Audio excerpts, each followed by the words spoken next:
Hello guys, magandang araw. Samahan niyo ako sa aking pagdodrawing, tsaka sa aking mga kwento. Ngayon, ang aking guguhit ay si Mama Mary.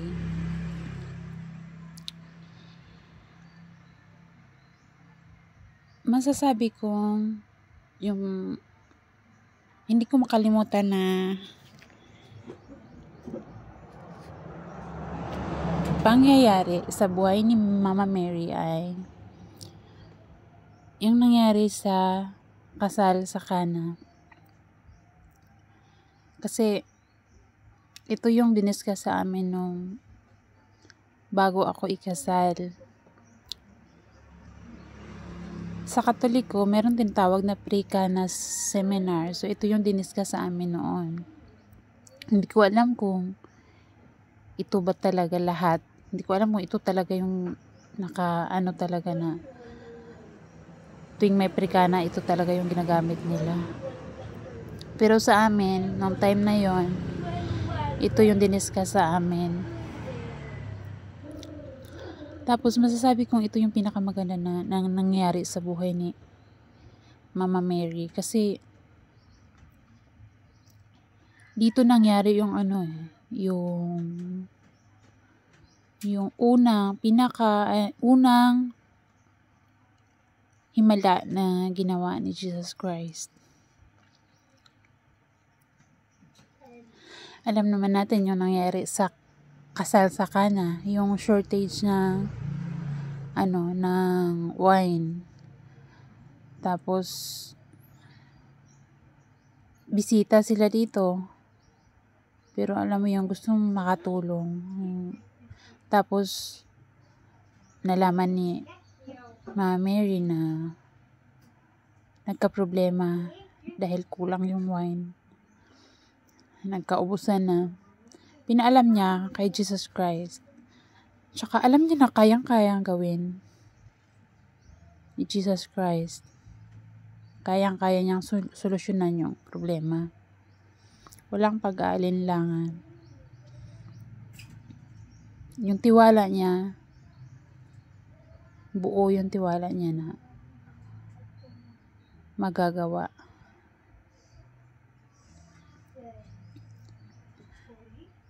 Tapos, si Jesus Christ, yung sinabi niya, nung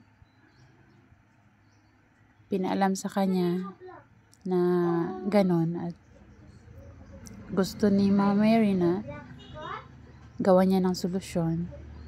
Sabi niya, anong pakialam ko na hindi pa dumating yung oras ko. Ibig sabihin, hindi pa talaga time na gagawa siya ng himala. Kasi yung pinakahimala siguro na niya ay yung pagtubos nga, 'di ba? Yung pagpako na sa cross, yun yung himala na lilinisin niya lahat ng kasalanan.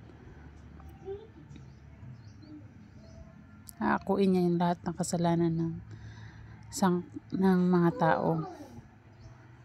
Di ba? Pero bilang anak, pero hindi niya tinawag si Mama Mary dito na tawag niya dito. Sabi niya, babae yung tawag niya, babae, anong pakialam ko? Diba?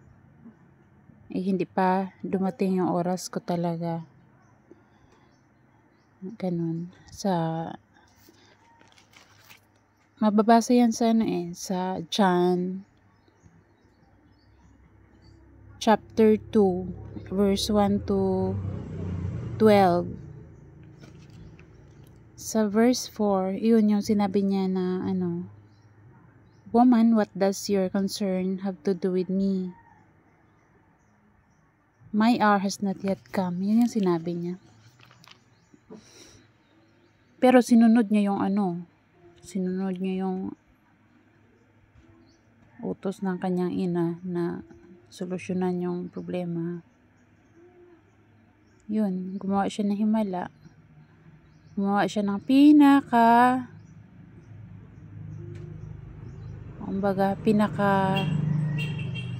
anong tawag dito? Nahirapan ako mag-Tagalog. Pinakamabuting wine. Ano ba yun? Tama ba? Oo. Siyempre siya, Diyos ang may gawa. Diba? Wala na mas ano pa. Tapos, meron yung in-explain sa amin na bakit daw wine sa dami ng pwedeng gawa ng himala. Bakit yung wine pa? Kasi kasal daw, sa pag-aasawa daw, parang yung the best na halimbawa ay ang wine. Yung taste ng wine. Nandun na lahat. Merong asim, pait, may tamis, may pakla. Nandun yung mga bali yun yung mararanasan mo pag mag-asawa ka. Syempre, yun explain yun lahat sa amin na ganon. Na hindi lahat tamis. Pag nag-asawa ka, hindi lahat tamis yung maranasan mo o malasahan mo. Nandun yung pait, nandun yung mapakla, asim, ano pa bang mga lasa, parang naghalo-halo na dun. Diba? Pero dahil indababo tayo, go pa rin tayo ng go. Kahit in-explain na sa atin, pwede pa tayong umatras. Wala. Diba? Ayun. Kaya, diba? Parang hindi ko alam kung hindi ako nahirapan ako mag-explain. Basta, ito yung hindi ko makalimutan na diniscuss sa amin.